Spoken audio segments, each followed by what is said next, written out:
What's up, everybody? 𝐃𝐑𝐄 with the Northeast Georgia Real Estate Podcast, and we're going to try a round 2 on this. So we had a failed attempt first time around, but I'm with Miss Farrah Sinclair with Board and Brush here in the Athens, Watkinsville area, and you don't want to miss this one. Welcome, first-time guests and loyal listeners to the Northeast Georgia Real Estate Podcast. I'm your host, 𝐃𝐑𝐄, and I'm here to guide you through the real estate landscape across our region. Whether you're a buyer, seller, investor, or just plain curious, this podcast is going to be your go-to source for local insights. We explore real estate trends, economic forecasts, and highlight local businesses. You can expect expert interviews and valuable discussions to help you make informed decisions in the Northeast Georgia property market. So sit back, relax, and let's enjoy this crazy journey into the real estate market together. All right, Ms. Farrah. Hi. So welcome back for the second time. Thank you. Glad to be here. A little technical difficulty on the first one. There was like no sounded on the recording. But so let's recap. Okay.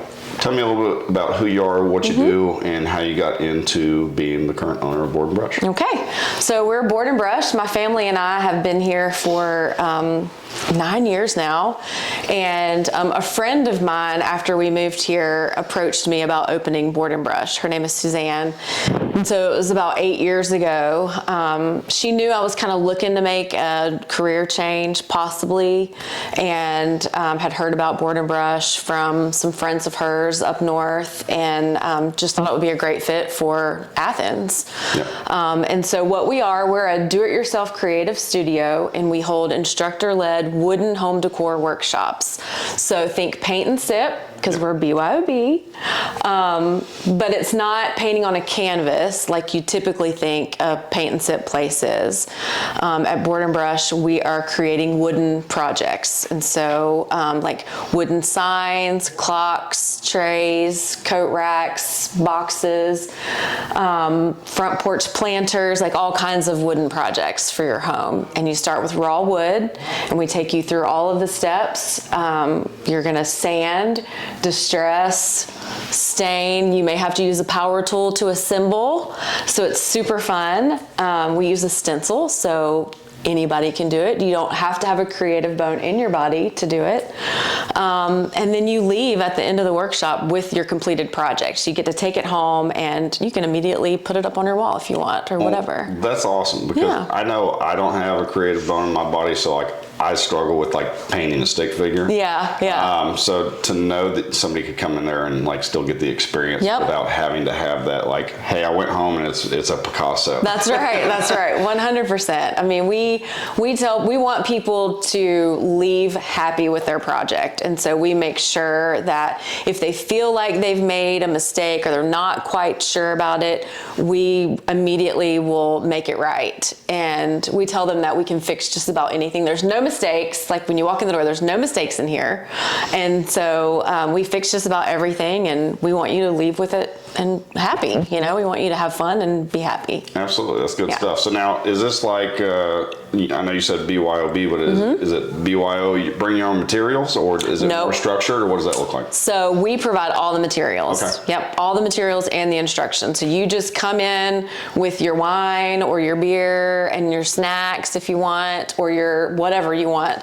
And then we have everything there ready for you. And so who is your guys' ideal client? Like, is it a couple that wants to come in, or is it more of like a wedding party, like a bridal party kind of get together, or event space, or like tell me about like what that mix is? All of that. So anybody and everybody. It is a gathering place for girlfriends that want to get together.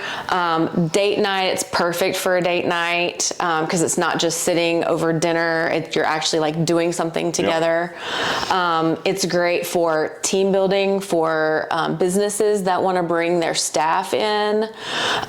Even like a book club or a small group or a sports team, a birthday party. I mean, any kind of gathering of people call and you can come in. Okay, well, good stuff. So are there any other businesses that are similar to your guys' in the marketplace, or are you guys the primary ones outside of like the paint and sip side, but on the woodworking side? No, not that I'm aware of. We are the only ones in the area. A unique offering for sure. Yes, definitely. Yep. Okay, well, very cool. So now let's jump over into the business side. Okay. I know that most individuals that wind up, getting into the franchise space or entrepreneurs, they might have that entrepreneurial bone in their body, and they're like, man, I want to do something. They got that drive like you were talking about, but they don't know what it is. Yeah. And so they look at a lot of different opportunities, but it sounds like you just saw this one and it clicked for you. Yes, that is right. And like I said, it was my business partner at the time, Suzanne. It was her idea, and she came to me. I was looking to make a career change. I was in sports medicine and insurance coordinator, all kinds of stuff. So this is completely opposite of anything that I've ever done. And I wanted to own a business of some sort, maybe not quite this, but this is a great fit for me. And so I've really enjoyed it. It's hard not having a business background though, but my business partner had more of a business mind. She had a little bit more of a marketing kind of background. And so that was super helpful in getting into this and starting out. And like you said, it's a franchise.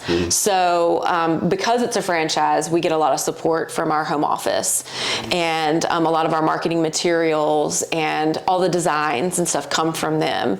And so it wasn't like we started from scratch necessarily. So I found that super helpful to belong to a franchise and have their support. It was a lot easier to kind of start and build from that. Yeah, we had our building space, we built that out from scratch, but the business itself, there was some groundwork there for us. And I'm glad you brought that up, because I'm actually in the process right now of reading a book of like how to start a franchise. Yeah. As far as like which one to pick. Okay. And so when I talk with a lot of other business owners that have done both sides of the table of like running a franchise or starting from the ground up, usually you hear there's so many additional challenges on the other side, just because you don't have any of that business in a box that you're handed. Right. So you have to create all the systems and procedures. You have to create all of the marketing. Yeah. And so I've always advocated for somebody that really had that drive to want to kind of like, hey, I want my own thing. Like definitely check out the franchise space, because they have at least the baseline of all the things that you need to get started, so that way you can focus on the important sides of the business, like growing it and marketing and exposure and all the things. That's right. You're not starting from, I can't even imagine. That makes my palms sweaty just thinking about that. So I want to touch on, you had brought up, you mentioned that you didn't necessarily have a business background. So I can imagine that has probably led to some challenges. Can you speak to any of those that like you've encountered over the years since you've been a part of that? Yeah. So I think a big challenge is just knowing how, like HR kind of stuff, knowing how to file all the paperwork, all of the employee paperwork kind of stuff has been quite a challenge that I've learned, but I try to lean into people that are smarter than me. And that's why I feel like networking is so important, because there's people out there that have done it before you and that know how to do things. You just have to reach out and not be afraid to ask questions. Marketing has been kind of a challenge for me. Now that I'm on my own, Suzanne and I, she moved away, and so now it's just me. I bought her out about a year after she moved.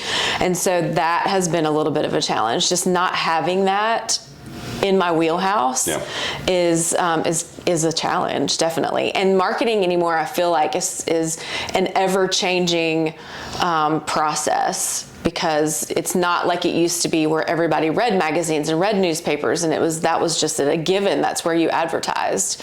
Now with social media, and that changes daily, it's just so hard to get in front of people and to know what really works. And so I feel like that's probably been my biggest challenge. Yeah, I can see that. I've always said with like traditional education, if you go to school for marketing through university and everything like that, by the time you get out, the information that you've learned is 100% obsolete. Yeah, I believe it. And so like having either that specialist that is on the front lines, knows what's going on with whether Facebook or Instagram changes their algorithm, or if you guys are on YouTube, like all of those things, like that is an entire separate business. It really is. It really is. You almost need that one person that just does that for your business. I think I told you about this last time, but I got a couple of people I want to introduce you to on that side. Yeah. So that Let's do that. Potentially help you out. Okay.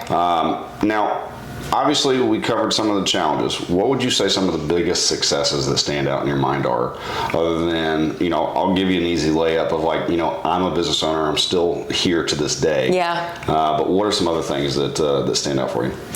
Like you said, we're 8 years. That's pretty good. And you count in, like, COVID was part of that. Yeah. And we're a gathering place of people. So the fact that we made it on the other side of COVID is pretty special. I think too, just the fact that people still want to come and make projects with us. Even if they've been there once before, they still want to come back. And that's just knowing that we're providing that fun, stress-free kind of place for people has just, I don't know, it's promising for our future, but I feel like that's been a success to me, just knowing that people want to come back. Good stuff. Yeah. So do you have any ties like to the community outside of your guys' business? Are you guys involved with any organizations or groups or like Chamber of Commerce? Yeah, definitely. I am a member of the Oconee Chamber of Commerce and I'm on their board. And so I do a lot through them. But I also, I love to serve our community. I mean, I am true to my faith and I believe that, we are the hands and feet of Jesus, and the way that we can do that is to serve others. And we have so many great organizations in our community that allow us to be a part of that. I've just off the top of my head, I've volunteered with ESP in the past, Hope 139.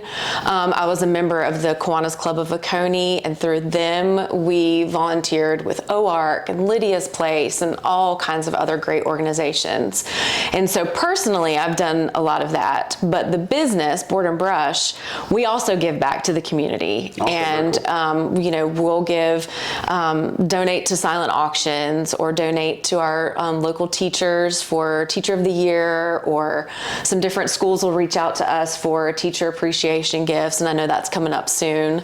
And we'll do fundraisers even in the studio, so we can donate a portion of the registration fees back to that organization that's hosting. And so we love to do things like that. That's awesome. Yeah. Sounds like you guys got some deep roots. We do. I feel like we do. Good. Yeah. Mm-hmm.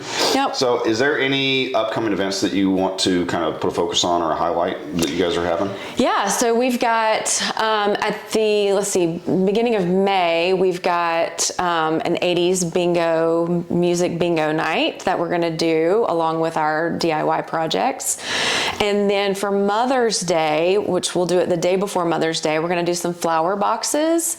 And we're partnering with Twin Run Flower Farm, and we're going to bring in some flowers, and you'll be able to make some flower arrangements with those flowers. Very cool. Yeah. So y'all can look at our website. It's boardandbrush.com/Athens, and our workshop schedule will pull up, our calendar of workshops, and you can just scroll through that and find a workshop that works, or find one of those that I just mentioned and register and come on. Awesome. And what are some of the other social media handles for you? So we're Facebook is Board and Brush Athens, and same for Instagram is Board and Brush Athens.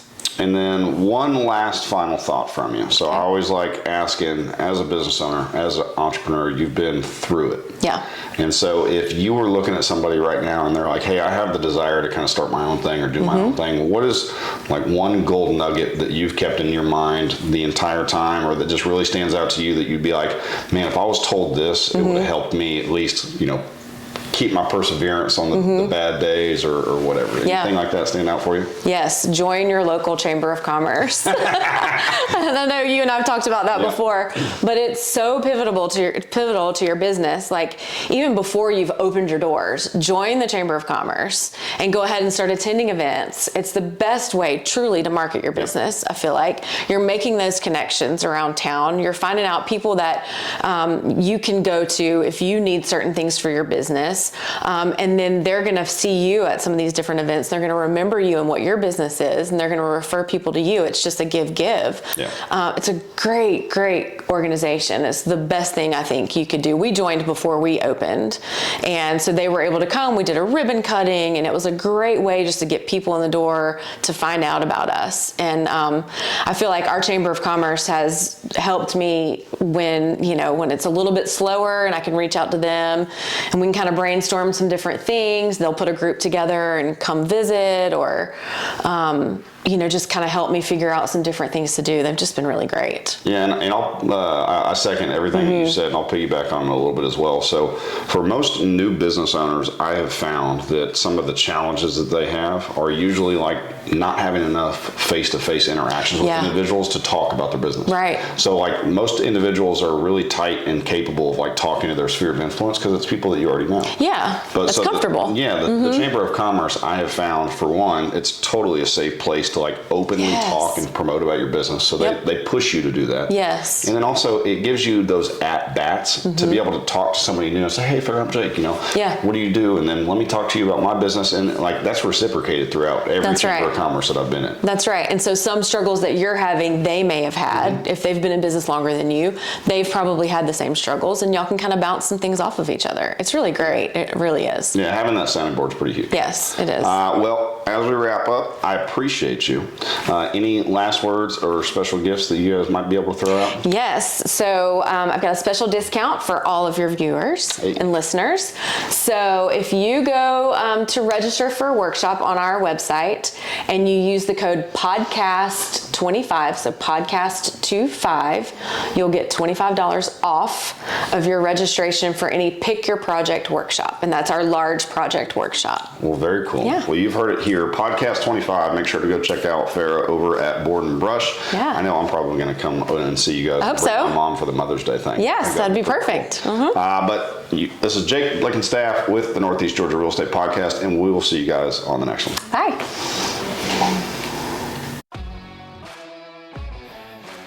Thank you for tuning in to another episode of Northeast Georgia Real Estate Podcast. Now, I need your help, guys.